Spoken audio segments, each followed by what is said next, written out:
আলহামদুলিল্লাহ, বাংলাদেশ মুজাহিদ কমিটি হবিগঞ্জ জেলার মাসিক ইজতিমা ও সবগুজারি আজকে সম্পন্ন হয়েছে। 2025 সালের প্রথম হালকা এবং মাসিক ইজতিমা সবগুজারি সম্পন্ন হয়েছে। সম্পন্ন হওয়ার পরে যে আমরা ফজরের নামাজ পড়ে নিজ বাসাতে চলে যাওয়ার জন্য আমরা মসজিদের সামনে থেকে আমরা প্রত্যেকের বাসাতে চলে যাব।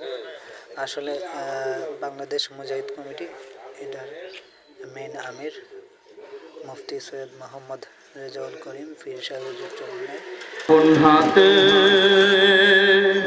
বান্দা মাওলা তুমি বানাইয়া কেমনে দিবা জাহান্নামে ফালাইয়া, কেমনে দিবা জাহান্নামে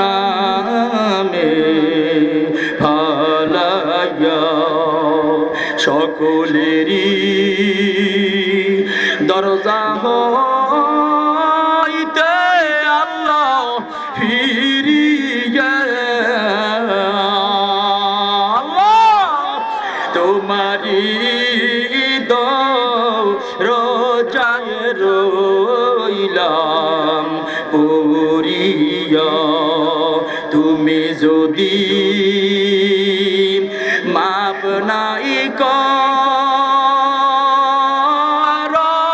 আল্লাহ বান্দারে